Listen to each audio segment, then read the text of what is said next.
To research or not to research? That, my friends, is the question today. Are you here because you firmly believe that research is imperative to everything you do? It's the secret of your success. It's what makes you effective. Or instead, are you of the other camp where you think research, me-search, it's irrelevant? I don't buy into it. It's all about activity. I know my value prop. I know my audience. I don't need no stinking research. Well, if that's why you're here, you're at the right spot. It's going to be no more than an hour max out of your schedule.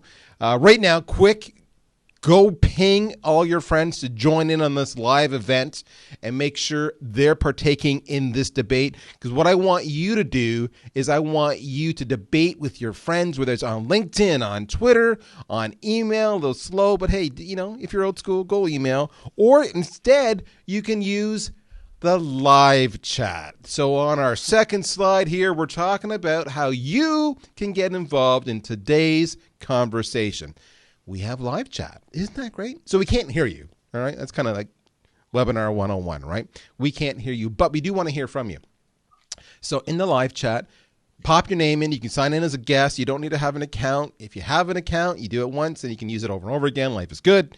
But just get in there, put your name, John, Mary, Susie, whatever it might be, and then trash talk, add your opinion, pick your prize fighter, back them to the end. We're going to go and have some fun today, but we're also going to get some amazing life lessons. Now, if you don't want to use the chat, hey, you can use Twitter too. We're okay with that. At VanillaSoft, do that. So that's what you need to know. That's how you're going to participate. But if we go to our next slide, slide number 3 here, you're going to see the actual prize fighters. It's not me. My job is I'm the referee. I'm the guy in the middle pushing these guys apart, say, take some time, clean fight. That's my job. In the meantime, I got prize fighter A and got prize fighter B, and you're going to meet them right now. First up, in the red braces, not normally what you say for a prize fighter, trunks and braces, but in the red braces and the legendary red hat that I'm going to paraphrase and say, make salespeople great again, and he's probably going to correct me, but that's okay, is the wonderful, the talented, the repeat performer here at our live stream, Benjamin Dennehy, the UK's most hated sales trainer. Benjamin, my friend, welcome back to the show, man. Thanks for having me back, Daryl. It's good to be amongst friends, amongst losers. It's just one of those things that I enjoy doing. And anything to prop up, fledgling Canadian or Australian careers, I'm more than happy to do. Oh, that's great. So what I'm getting out of this is that Benjamin is very comfortable hanging out with losers. It's clearly an audience that he knows very well. I work in sales. Oh, you work in sales. Oh, you've just alienated 3/4 of our audience. But hey, already this is good. So I won too, guys. That's right. That's right. He can say that because he's one of you. So Benjamin is against research. So Benjamin is red. Red is bad. Bulls see red. Don't like it. No research with Benjamin. That's the side he's representing today. And he feels pretty strongly about it. It's not just he's doing it for today's conversation. This is a long-held opinion of Benjamin, so this is good. He's been public about it before. Nothing new there. Bringing up the pro research, and he is for research, a big advocate, a big believer in research, is the talented Luigi Prestinenzi. Luigi, my friend, welcome to the show. Thank you, Daryl. It's a pleasure to be on the show and with winners like yourself. Exactly. Luigi, I'm already seeing myself throwing a few extra points your way in the scoring. This is fantastic. Now, if you guys don't know Luigi, just total sidebar, because, Benjamin, he's the UK's most hated sales trainer. He's got his own little entourage that follows him at every single gig he goes to. Luigi, he's like the polar opposite. Unlike Benjamin, Luigi's stylish. Unlike Benjamin, Luigi's articulate. He's well spoken. He's got his own podcast, the Sales IQ podcast. He's with the Sales IQ group. Check him out. Now, here's the thing, all right? So we got Benjamin is against research, and Luigi, is for research. But what you may not know, and it's what makes this even more important, is this is not just a localized affair. This is not just an American point of view, an American bias that we are sometimes accused of doing, right? When we look at, our views on sales, even though culturally we know the geographies around the world view sales differently based on their nuances. No, nay. I am here now in Canada. I am on the East Coast time zone.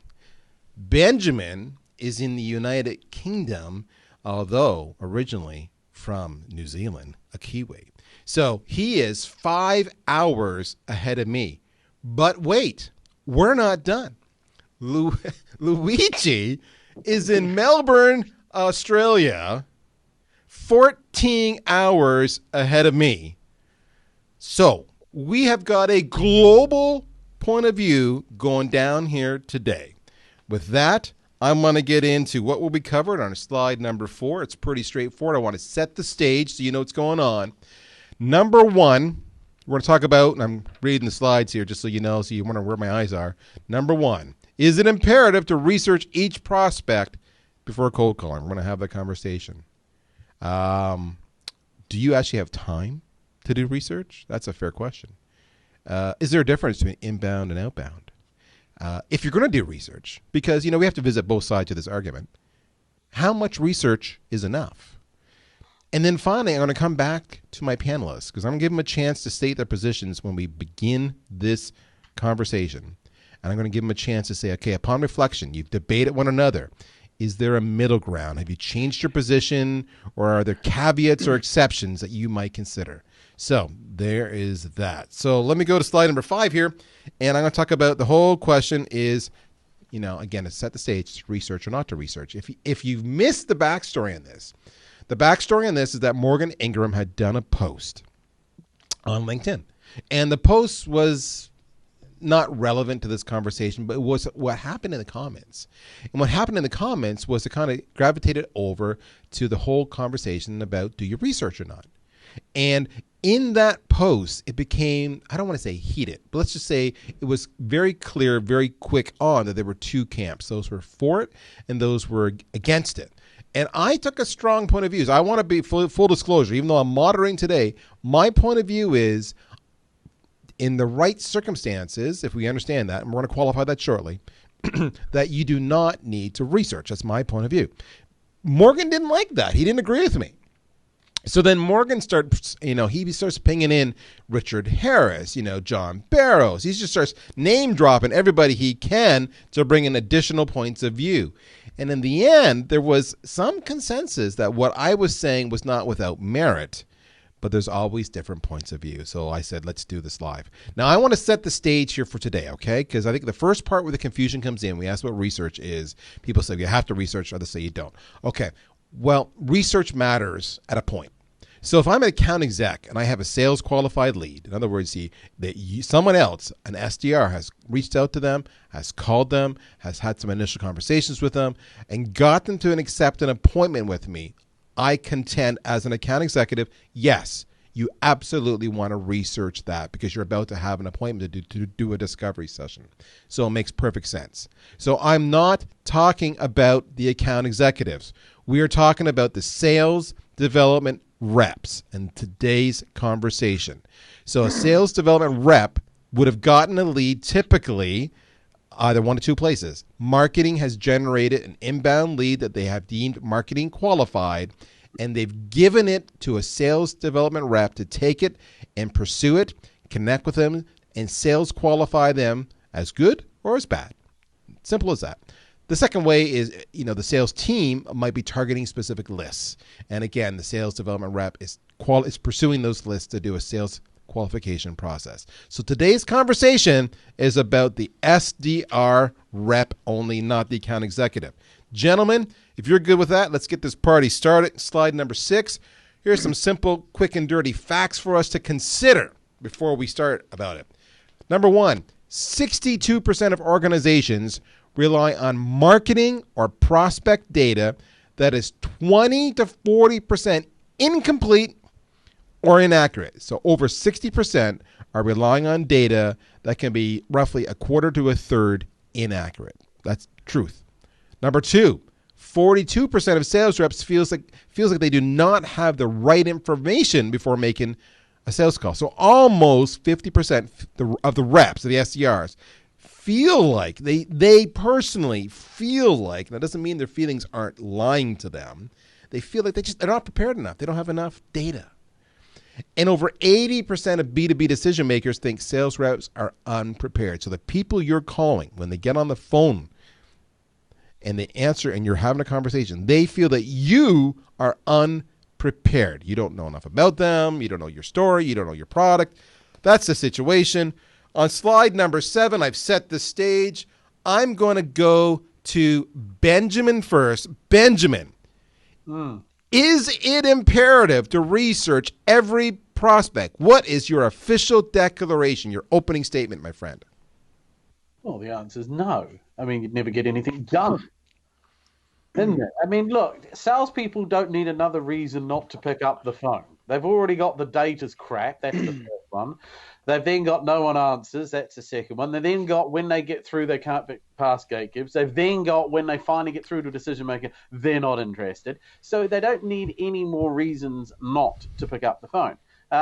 If you've got a list of data, at some point that data has been put into your system for a reason. And that reason is we've identified these individuals within companies are likely to fit our prospect profile. Therefore, our job is to phone them to find out if they have problems that we can fix and set appointments with. So what research needs to be done if the database is already populated with people you've identified as being the sorts of people you should be contacting? There is no reason other than to procrastinate and avoid picking up the phone. I don't research anyone. I just have a list of MDs, CEOs, telephone number, name of the company, and maybe the sector. That's it. And I pick up the phone and I ask for him. And he either says, I'll take the call, or he says, no, and I move on to the next one. If I researched each one to build up a picture of what makes them special and why they're so different and so unique, I'd never get anything done. Crikey. So, no, you don't have to research anybody in order to pick up the phone. Is that clear enough? I'm not. So you're saying no. So I'm clear on this. You kind of rambled there. I zoned out. We always zone out. All right. So there is the position. I think it's fairly clear and straightforward from Benjamin. He doesn't have time to waste. No, you do not need to research. You know who you're calling in a nutshell. But Luigi, you have a different point of view. What's your point of view? Well, we now know why Benjamin is the most hated sales trainer in the UK, because he's annoying the shit out of MDs and CEOs in the UK. So let me preface that by saying, that you mentioned some interesting data points there, Daryl, about relying on data. There's already data into the system. SDRs don't need another reason to, procrastinate. But when we think about this, is if the quality of the data is not there, and an SDR is simply just picking up the phone and making a call without doing any research, and they're just burning potential leads, right? No. So, well, let's take let him finish, Benjamin, then we'll come back. How many hours in a day? When we think about this, how many hours in a day is a SDR on the phone? 8 hours? Sure. 8 hours max. In the ideal, perfect world. The ideal world, right? So if we think about this, how many dials are they making a day? $100 a day? Sure. Maybe.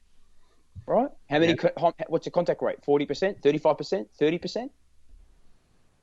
Fine. So say 30% contact rate, average talk time of say 8 minutes, 35%. What does that give us? What's the average talk time over a day? 4 hours. So where does the other 4 hours per day that SDRs aren't calling? So let's have a real think about this. So we know that HubSpot says that the buyer's level of trust is at an all-time low. It's about 3% of sellers trust, of buyers trust sellers.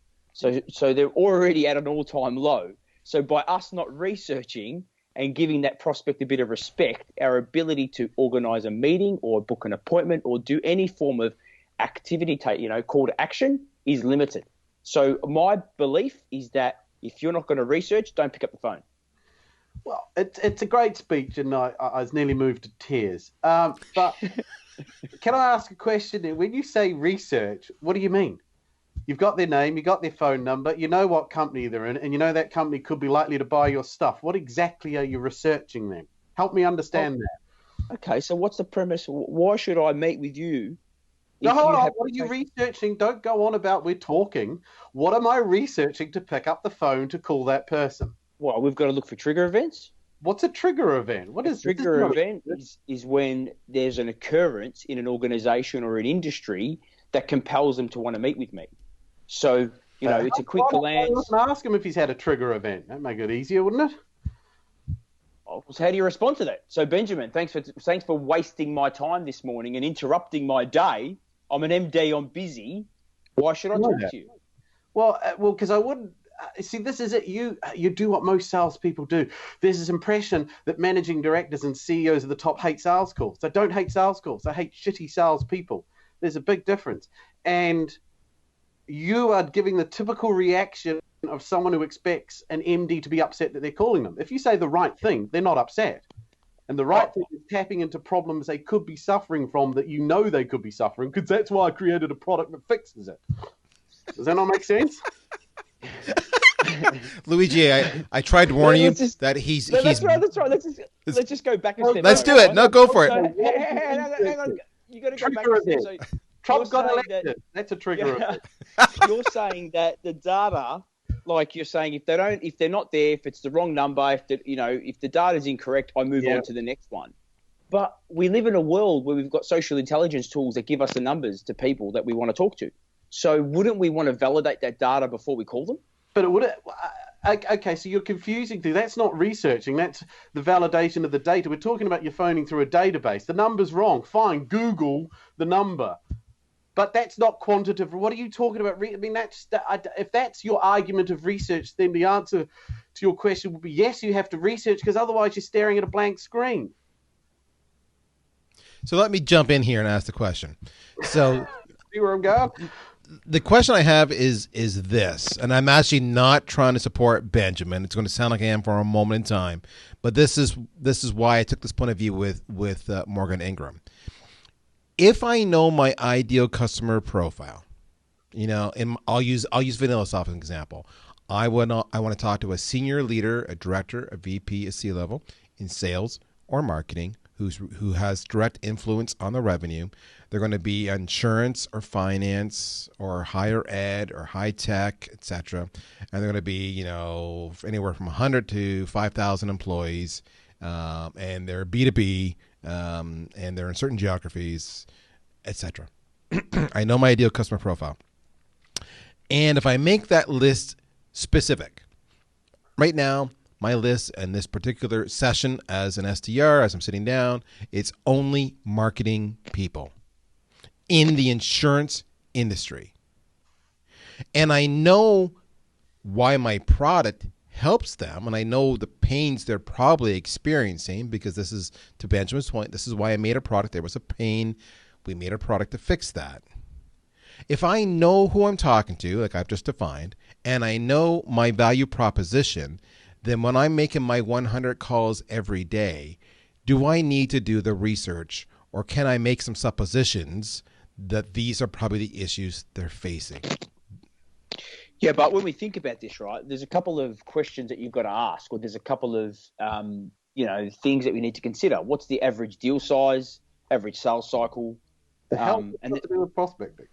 Because the deal size, what the deal size indicates how much research that you do, right? So if we're selling a transactional-based product, $1,000, $500, maybe the research, the time you put into research is less than, say, if your business is doing an average deal size of $50, $100, $200, $500, then you want to risk the opportunity and give it the appropriate level of investment. Say research the opportunity. I thought we were talking about a list of people on a database. But it goes beyond that, mate. It's not just a list of database. There is a bunch of stuff you can do. It takes a couple of, again, the level of the opportunity dictates how much time you invest. But how do you get this opportunity until you phone? You don't, do you? You make suppositions as our friend in Canada has rightly pointed out, you assume that a certain company may be experiencing certain problems. You don't know until you phone. But So if you've done your ideal account profile, like you're suggesting that you have, and you've identified the different fits of the profile, and you've said, yes, if I look at my total addressable market, I've narrowed it down. This is my particular opportunity. We're not amateurs here, boys, right? We've done that research. The next level is, why should I meet with you when you haven't even taken the time to check out my profile? Again, have a look at some of what am I engaging with, to then take a point that I might have engaged with somebody else and say, hey, let's have a proper conversation. Because the other challenge that we have in the SDR world is, what is the volume? And there's data that, there's a whole range of data sources that are telling us that SDR, call to appointment is like 50% of those appointments are held. So what does that tell us? That's telling us that the people that are making the appointments. Tell me. Well, it's an industry-wide challenge, right? Yeah, so because they're talking about the wrong things, and people. Look, I'm still confused. Can you give a specific real-world example? So, say I'm the managing director of a company that you guys would typically target. What research would you have to do to call me specifically? Oh, there's a few ways. You can do a Google search on news. You can check out like I said, your LinkedIn profile. Do a Google research. If they're depending on the talk to me. What are you going to say differently as a result of that? Because maybe you see something compelling that's going to create a conversation. So the primary objective of that call is to create a conversation. Compelling enough. That's the whole point of calling. Surely the problems you fix is compelling enough. That's the whole point of calling. Imagine I'm a doctor who specializes in the flu and I have to drum up business. All I do is phone up people locally and say, I'm typically make appointments with people who have runny noses. They've got a bit of a head cold and they're feeling lethargic. Do you have any of those? No. Okay, fine. I'll move on to the next person. And I do that until someone says, actually, I do have a bit of a runny nose. Perhaps we should talk further. I don't need to research the guy's family, his history, the geography of his street. I just say, you're a human being who's likely at some point to suffer from the flu. Those are problems I fix. Do you have any of the symptoms? They say yes, we meet. They say no, I move on. Why do you have to overcomplicate something so simple? That's a pretty simplistic view on the sales process. So let me jump in here. Does it change if it's a cold call versus a warm call, or a prospect versus an MQL? What's the difference between a cold and a warm call? Well, a cold says you know nothing about them. Literally, your marketing people have done zero research on it. It was 100 people from a trade show with zero qualifications, because we know there's a lot of sales and marketing teams out there that do exactly this. Hey, I got 100 scans. 95 of them took my tchotchke. Here you go, sales, qualify them. Yeah. Versus, an actual MQL. Versus what? MQL. A marketing qualified lead, where I've actually said, this fits our lead definition. It's the right size company. It's the right title. It's the right industry. It's the right geography, blah, blah, blah. Here you go. I would have been warmed what they're expecting you to call. That would be the only definition I'd have of warm. Okay. I suppose that's the difference between inbound and outbound, right? Yeah. Well, that's one of the questions I had was inbound. In fact, we have a slide in that, so don't go there yet. I want to go on to the next slide. I want to keep this puppy moving. So on slide number 8. So let's just go back. We're going to go back enough. It hasn't been answered. No. We got lots of slides here, guys. We're going to circle back and answer these questions. We're already 24 minutes into this puppy. We got slides to cover. We've asked them to debate, want to talk this point through. Surely we should. As a moderator, surely that's what we should do. No, my job as a moderator is to ignore both of what you want and do what I want. Don't you know that? All right. But let's carry on. You can do it in slide number 8. You can actually answer my question at the same time as I enrich the question. How's that? I want to know what a trigger event is that makes a call different to one. What would you say differently to someone if there was a trigger event as opposed to no trigger event when you're cold call? A trigger event is, I've just started in the role as CEO or managing director. So what's my primary objective going to be for the first 90 days? I'm going to want to influence some change. I want to make some change in the business because I'm going to have to bring in my own strategy. So that's a trigger event. What's There that could got to do be- with my cold call on my product, though? Because your value narrative needs to change. I can't have a common value narrative Why does my that value caters. narrative change? I'm just talking about problems I fix. You either have them or you don't. But I don't care about the problems you fix because you don't know what my But problem they may be your. That's why we've identified the problems that we fix. But how do you know my problems before you come into my Because business? I created a product for that very reason, and I'm phoning around to see if you have those problems to buy my product. That's how this works. But okay, you guys have got on. But that's okay. Stop for a second. You guys have actually said something very interesting. Luigi just said, "How do you know my product, my problem that I have?" Which is very powerful. He's the person. He's the MD, the managing director, the CEO, the VP who's receiving the call. Whereas Benjamin's saying, "I don't care what your problems are at this moment in time. This is at the sales development stage. I'm hitting you up with common problems that my solution changes." Luigi's getting very specific. I just started this job and I was given a mandate to do X. Benjamin's saying, does your company, not you, suffer from this problem? Yeah. So if the CEO had recently been appointed, I say, so I typically work with CEOs who've been recently appointed. Often they find they could be flippers, floppers, flappers. Are you going to tell me you're not experiencing any of that though, right? And he's either going to say, actually, yes, I probably will do, but not yet, or yes, I currently am, or no, I have no idea what you're on about. But how did you contextualize that message if you didn't do your research to find that he just got the role? But it wouldn't change. I just use your example. I wouldn't research. If he'd said I just started in the role the moment we talked, then I could say, if he hadn't told me that, he might say, Benjamin, it's interesting, but I've just started in the role. I said, well, that makes sense. And I get the feeling then that you don't anticipate any of these are likely to be problems by the sound of it. So, Luigi, are you going into the call trying to contextualize from the get-go, which is why you do the research, whereas Benjamin is not trying to contextualize. He will react and respond. I adapt to the moment. Adapting to the moment. Trained is adaptive. They don't spend their life figuring out each and every scenario. I know what I fix. I know the type of person that buys it. I've just got to find them.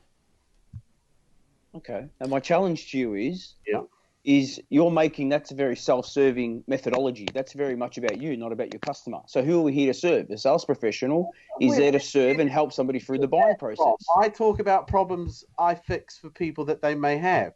So it'd be like selling crutches. I phone up people and say people that would buy my crutches normally can't walk. How's that self-serving? Well, it's not, is it? I have a product. It's pretty good. Well, it's an interesting point, right? Because it's like what I'm hearing you both. You're both actually you're just taking two different paths, right? That's why we're debating this to get to the how can I help the customer. Luigi's trying to do a lot of research beforehand, some research beforehand to contextualize. Benjamin's saying I'm going to adapt on the fly to contextualize, but Benjamin's starting point is I know the problems I solve for this particular ideal customer profile that I'm calling into. And Luigi's saying, I don't know that. I need to research, which is why we're at this slide right now that says, I got us here. Do I have 5 to 10 minutes to research? And Luigi, you open that up by saying, how many calls am I going to have a day? I'm going to make 100 calls a day. So do I have, let's say 5 minutes of research, you have to make 100 calls. That's 500 minutes. 60 into 500, I'm pretty sure that's 8 hours right there. So that's just Absolutely, research. But that comes down to the point, right? And this is a really interesting discussion thread, right? Because I've gone, look, we've all been there, man. I still make calls myself today, right? And one of the things that I've always said is, and Jeb Blunt talks about this a lot, right? Our prospecting research shouldn't impact the time that we actually make the dial, right? So as an SDR, like SDRs all have ambition, or most of them, a lot of them have ambition to progress through from an SDR to a BDR or a BDR to an AE, right? Not everybody, but some of them do. So you know what? If that means I've got to spend a bit more time in my own time researching some of my prospects, and I'm not talking about major research of reading company reports and all that sort of stuff. But again, that goes back to the question is, what is the average deal size? Now, if the average deal size is of significant nature, then spend a bit more time at the front end doing a little bit more surface research, because it's going to enable you to be adaptive during the conversation. The other challenge that we want to alleviate is, depending on where you enter in the opportunity. Again, if it's a strategic account, there's multiple buying personas within that account. We know Gartner says there's an average of 7 to 9 buyers in every enterprise-based account. So that means we're going to have to possibly enter that account through different buying personas. Those different buying personas have different needs. One message is not going to meet all those buying personas' needs. So therefore, I'm going to have to do a little bit more research outside of my one basic persona. Okay, so again, I take it back to the question that I'm asking is what's the average deal size? Because that does indicate the volume of time that I spend at the front of research. B, if it's an SDR and I haven't got time for research, well, find the time. I want high performers in my SDR team. I want SDRs that want to exceed target, not just make an appointment. I want them to exceed the target, and that means they've got to put a bit of extra time, right? So if that means they've got to do a bit of extra research before the shift, at the end of the shift, so be it. They've got to validate some of the data, clean the data, so be it. Facilitate that function. Okay, so before you respond, Benjamin, I just want to drill down and make sure I understand what Luigi's saying here. I've heard what you said. It depends on the average deal size. If it's a bigger deal size, potentially that your product represents more research. The other point is you want to penetrate the accounts. You need to understand all the various personas and roles within the company so you can branch out. My question for you is that not the mandate of the account executive? Isn't the SDR simply qualifying the lead as being legit or not and setting an appointment, whereupon the account executive will now, because the account executive isn't making 100 calls a day, the SDR is. So the account executive is going to do that research. Is it not? Or am I confused? Well, I think, you know what, I personally believe there's a bit of there should be a common, I don't believe AEs should only be waiting from opportunities. I agree with you on that. Yeah, I agree. Right? So so there's a little bit of gray area there. But yes, there is a role that the AE needs to play, and maybe that's a role they play with their SDR team. But if somebody's not facilitating that part of the function of going a little bit more than just that, just that top of the surface sort of, I know the ideal account profile and the industry trends and all that sort of stuff, then for me, we are not executing the philosophy of what a sales professional is all about. I'd rather take a bit more time, learn a bit more. Instead of doing $100, I'll do a few less. I'll get better traction. I'll get better conversion from lead to appointment, and then I'll get a better conversion on appointment held. So, right? Luigi, you're advocating quality versus quantity, even though Absolutely. And that's cool. That's cool. But there's many sales leaders out here listening to this, not just sales reps, but sales leaders, sales managers who are like, no, my CEO is making sure that I manage my team, that each SDR does 100 dials a day, if not more. I mean, I've been on calls with other notable people in the industry who claim they do 200 a day, 300 a day, but just bullshit. But that's an aside. They just think sheer numbers. So even with a predictive dialer, man, even with one of those auto dialers, you'll be struggling to get 250, 300 calls a day. Right? I agree. That's why I say it's bullshit. Right. But this is a mantra activity. It's just a numbers game. Well, I think, but then that affects your acquisition costs. So there's a whole range of symptoms that occur when you're just churning through leads day in, day out, right? We know that. Yeah, especially inbound. Especially if you're churning through inbound leads, depending on what your cost per lead is, that could blow out your cost per acquisition very quickly if you rush through those calls. Over to you, Benjamin. I've forgotten what was the slide. The whole slide was, do I have time to spend 5 to 10 minutes researching every prospect? And because there are activities, right? Many people, we just said you got to do $100 a day. Yeah, well, no, I'm not interested in the number of dials people make. I'm interested in the number of unique, effective conversations they have with the decision maker. Because I know that if I speak to 5 decision makers in a day, the odds are 1 will probably say yes to meeting. Do that 5 times a week. That's 5 appointments. That's 20 appointments a month. It doesn't matter how many dials I make to have that. I could make 5 dials, 5 conversations. I could make 100 dials, 0 The number of dials is irrelevant. It's a measurement we shouldn't bother measuring. What I'm interested in is how many decision makers do you typically have to talk to in order for one to have a compelling reason to want to invite you in? It's not that hard. And if you measure that behavior, you get better outcomes. measuring dials or talk time is nonsense, because you can phone the talking clock 100 times. Get your talk time plus get your dials. It achieves nothing. Decision makers, how many do I have to talk to? If I need to talk to 5 managing directors in a day, how long is that going to take me?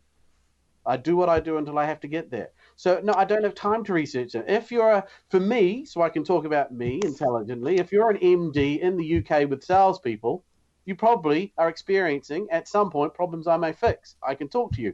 If I sell software that helps companies with their finance, every company has finance and probably needs software and probably has some financial problems. I don't need to do a lot of research to figure that out. I've done it. I created a product for it. So no, you don't need to research. So are you suggesting once that person says no, you simply burn that lead and you don't go back to him? First of all, the word lead is too heavily. What the hell? Oh, sorry, prospect. Go. Prospect. Yeah. So telling me you then take that prospect off your list? No, of course not. Because what happens it's next? like a doctor. I know that everyone at some point is going to experience the flu, so we created solutions to the flu. But everyone I speak to isn't going to be experiencing symptoms of said flu. They don't come off the list. I just phone back in 3 months. Because your point is you may not have a runny nose now, but Yeah, in 3 but months' you time, will. you might. I created a product that fixes problems that we know exist. You may have them at some point in time. You may have them now. The purpose of prospecting is to find people that have it now. And if they say to me, Benjamin, I don't have any of those right now, I'll say, fine. I'll try. But what if they don't know they've got the problem? What if it's an unrecognised need that they don't know? And let's have a conversation with There's skill a lot of and able people to ask walking high around impact. that don't know they're sick. So how do we then? Some of the biggest deals that I've ever put together are with opportunities that said we don't have a need for you right now. Yeah. And through building rapport, doing some research, getting in front of them, asking high impact, thoughtful questions. You skipped a huge step. The point is, what has that research got to do with phoning them up? You skip the step. We get in front of them, build rapport. I get all. Of course you do that. What's that got to do with picking up the phone? No, the initial time when you know nothing about them. How does that Right. So your point is, again, your part. They may not know they have a pain, but then Benjamin used the example of, well, do you have this symptom or this symptom or this symptom, and that was a very early rudimentary discovery process. Yeah, that's the purpose of because I'm looking for someone that says yes. My job isn't to pick fights with everyone I call and convince them they're sick. I'm wasting my time. What I want to do is find people. Actually, it's funny you should say that, Benjamin. I have noticed that. Perhaps we should talk. As opposed to someone says, nope, never experienced, not interested. Then I start pleading and arguing and begging with them. No, move on to the next person. And trust me, Luigi, when he pleads and begs, it's not pretty, so you don't want to see that. I'm going to go to the next slide. Slide number 9. Inbound versus outbound. So I said we're going to get to this. So, Luigi, I'm going to let you take a kick at the can on this.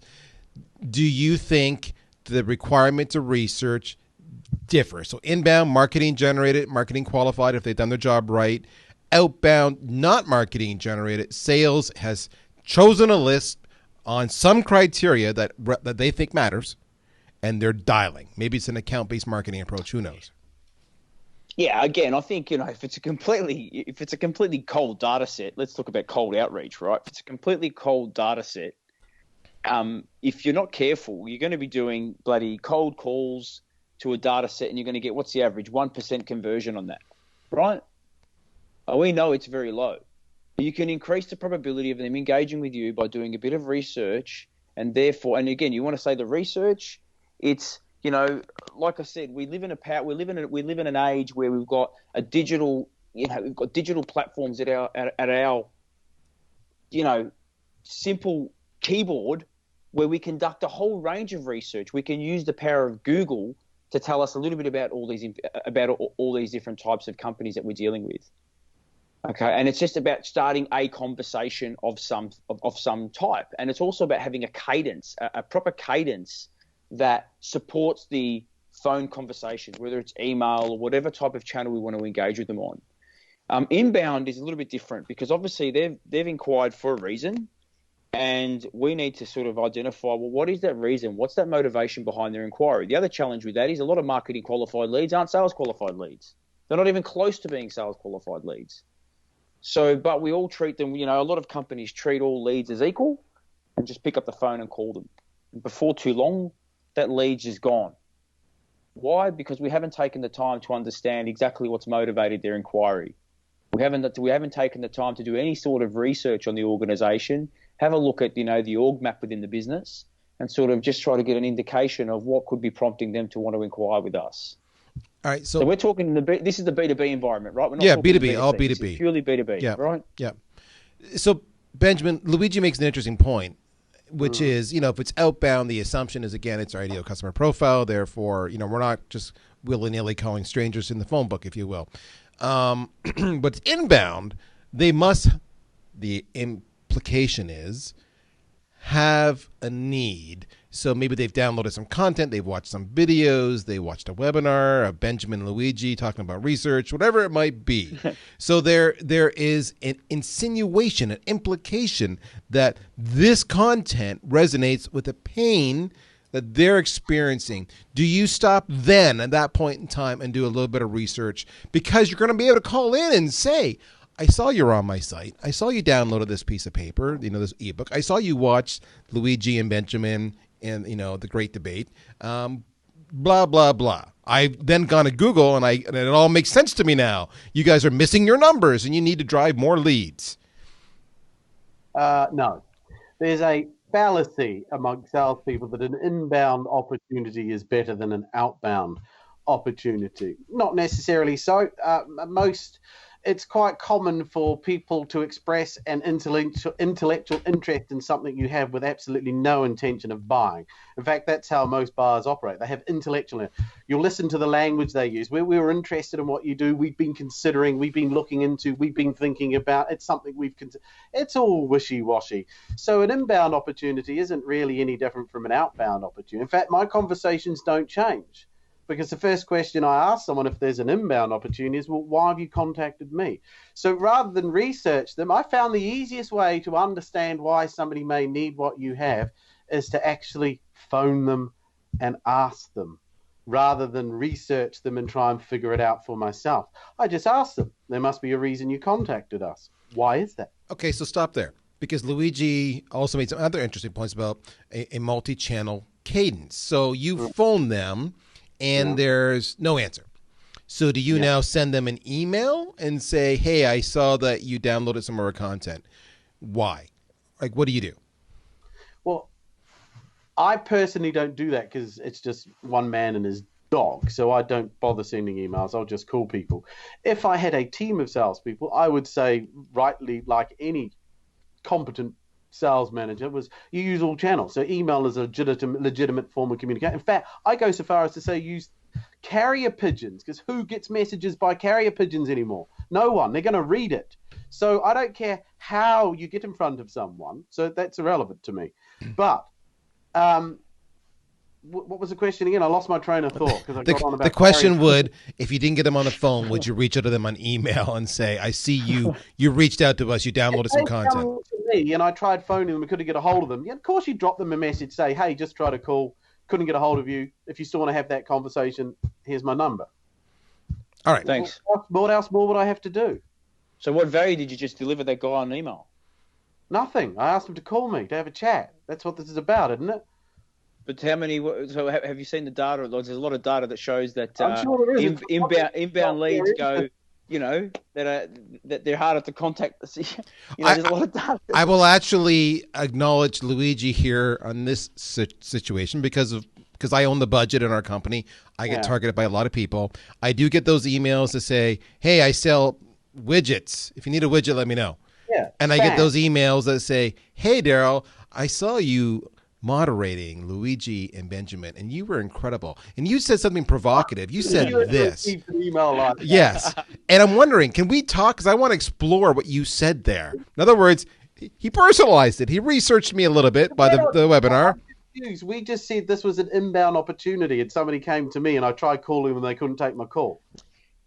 And the answer would be you send them a message saying, I tried to call me back. If they don't call you back, what does that tell you about their interest? Well, either tells you that they get annoyed. Inquiry, right? I mean, you're both right here. I will call this one a draw Because Luigi, I think Luigi's right too. Let him finish. Hang on, there's something motivating them, right? They might have been in the moment, they were motivating, something compelled them to take action, to want to put their details in, but then they get distracted, right? Because we live in such a busy world. Yeah. Yes, you've called me. I've gone, I won't take that call right now. And then I get an email saying, hey, I rang, buzz me back. And then he might get busy. So then we'll ring again. And then I go, hey, I rang, buzz you back. Like, what value are you delivering to me during that cadence sequence? And like Daryl, any value? I don't even know if I can help you yet. Why would I give you any value?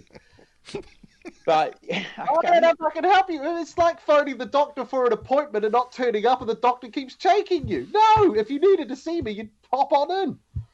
What are we doing here? Why are we overcomplicating the most simplest thing in the world? But you're not overcomplicating. Your role as a sales professional is to get in front of that person. And if that means I've got to deliver value to that individual. What does that mean? I hate that phrase, deliver value. What does deliver value mean to a stranger you've never met? Okay, from VanillaSoft's perspective, what do? They've got incredible data. They've got incredible insight that can help salespeople and organizations improve the contact rate. Interacting with me when I've sent you an email saying I'm interested. Did I say send me a load of data so I could look at your value proposition and then call me? But let's think about the buyer's perspective. Put it from the buyer's perspective. Things happen today, and then I get distracted tomorrow. How many proposals go into the batch or the basket of no decision?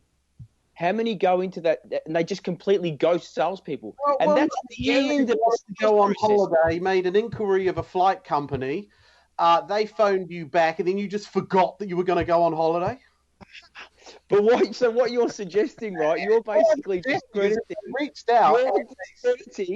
that thousands of salespeople around the world get proposals to proposal stage after 5 meetings them, and you're suggesting that that's just because why would they even get to proposal if they weren't interested?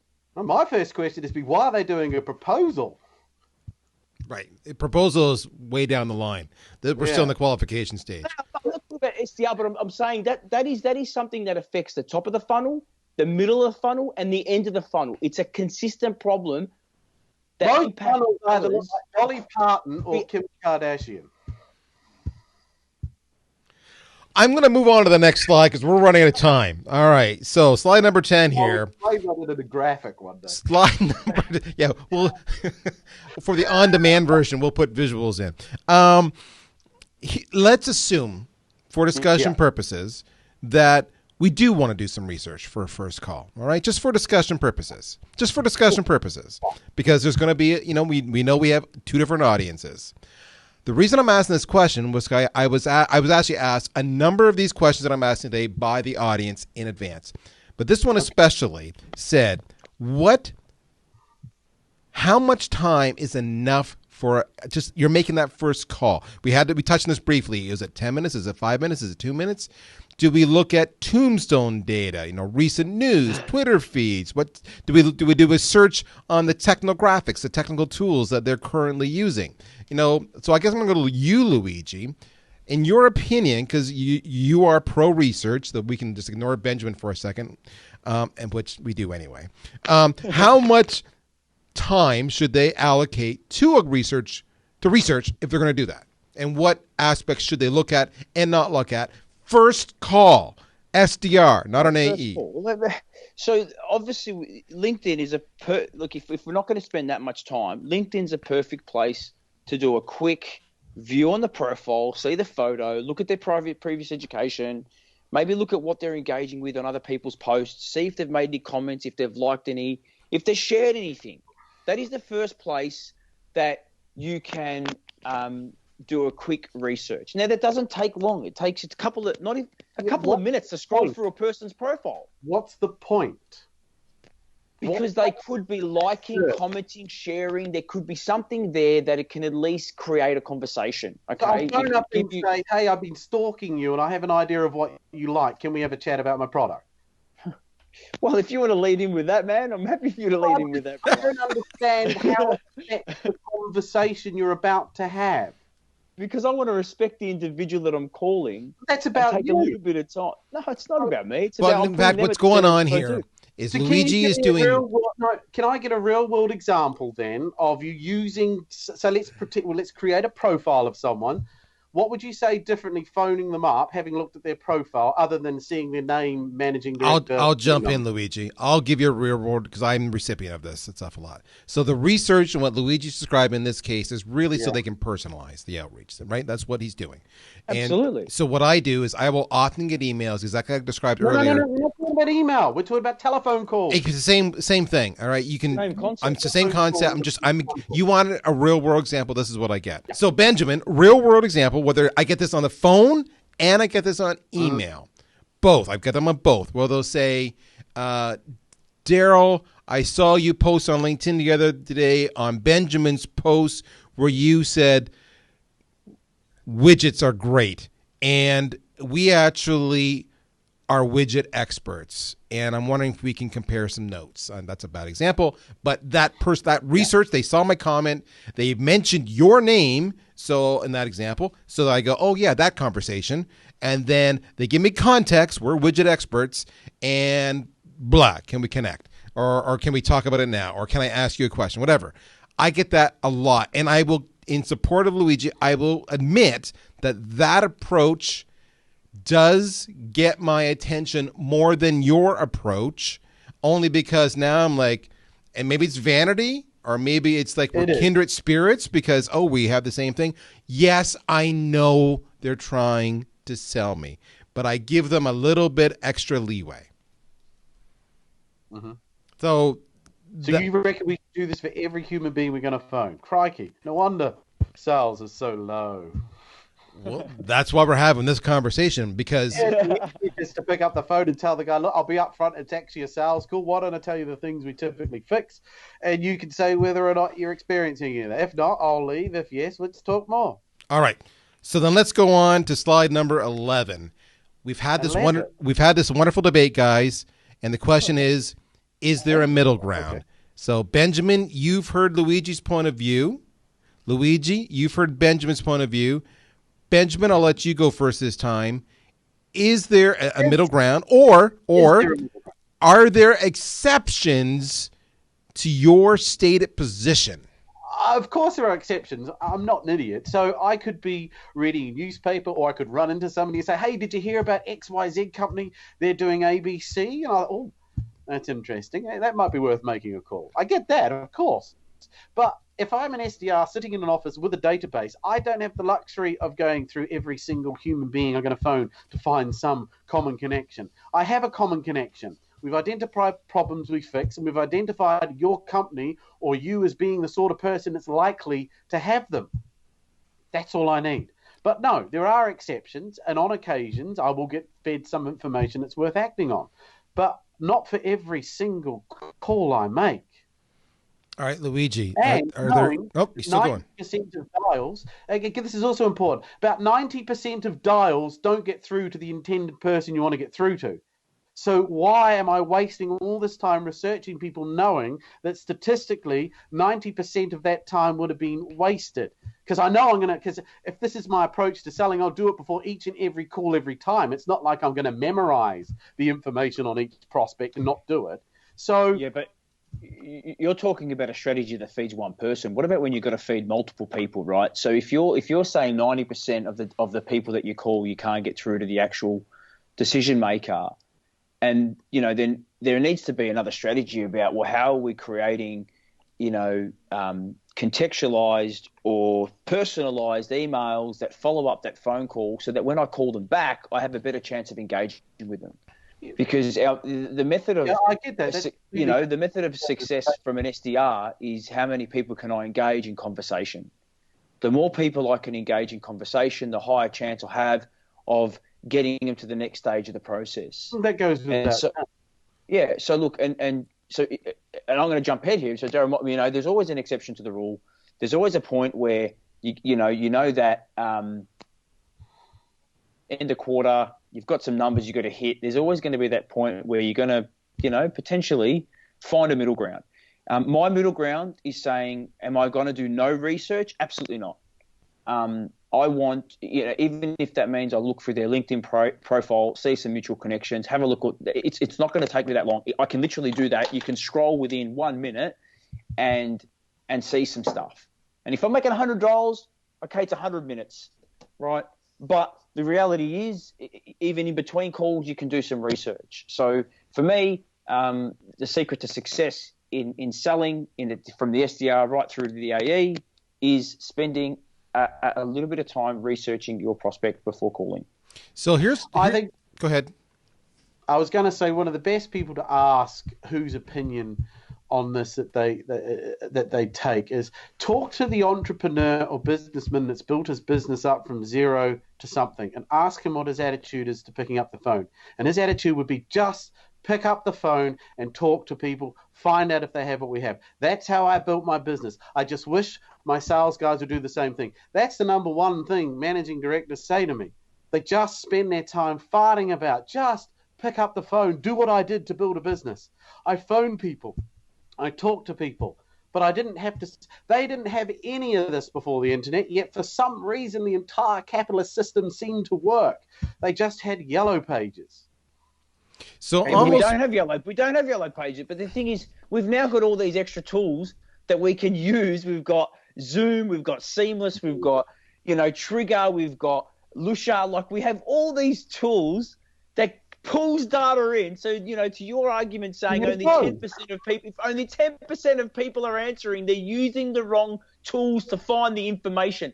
I called the biggest bank in Australia and spoke to the CEO, my friend. And I got him at 8:06 a.m. And I'm happy to share with you my cadence sequence that I used to get him on the phone.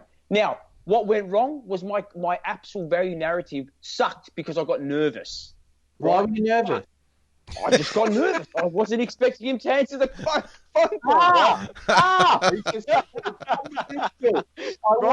Why are you phoning people if you're expecting them not to answer?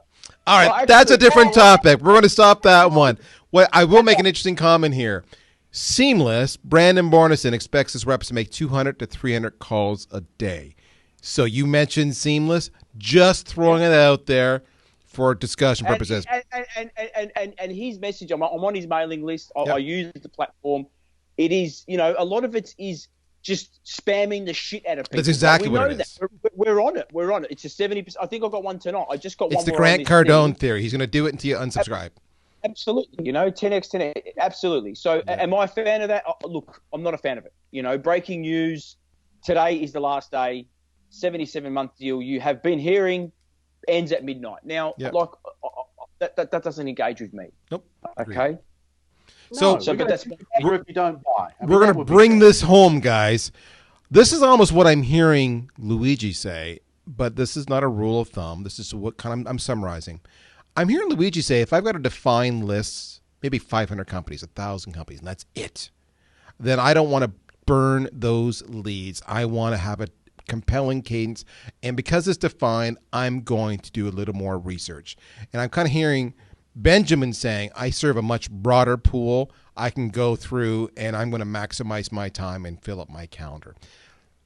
The approach of research is up to you. If we go to slide number 13, what I want to do is I want to make sure that we have Benjamin and Luigi's contact information up there, because I guarantee you that you have said something respectively, each of you, that has resonated with the audience today. I know for a fact there are entire teams listening to this right now, and half the team is on Benjamin's side and half the team is on Luigi's side, and they're hoping to get some alignment because of today's call, or at least some good conversation going. And it doesn't have to end here. Luigi and Benjamin, brilliant, dynamite, industry thought leaders. Connect with them on LinkedIn, reach out to them, email them. Their information's here. We may not have solved the answer, but I know from the debate we've had, from watching the facial expressions on Benjamin and watching Luigi scratch his head, that they've caused each other to do a little bit of thinking. They may not have changed their respective positions, but we've had a lot of fun. Like Brexit. With that, folks, we are out of time. I am so grateful. Guys, Luigi, best way. LinkedIn, still the best way? To reach you? You're the best way. Absolutely. And of my course, podcast. follow the Sales IQ podcast. This guy is a podcast rock star. He's almost as good as me. That's how good he is. And then, of course, Benjamin, the UK's most hated sales trainer. He is now gone global. He's training in the States. He's training in the US. He's teaching you exactly to do what he says, calling up complete strangers that meet your ICP and getting them to engage and set appointments. Those are the two gentlemen that I respect the most. I hope you got value out of today. My name is Daryl Prale. I am with VanillaSoft. We'll talk to you soon. Take care. Bye-bye.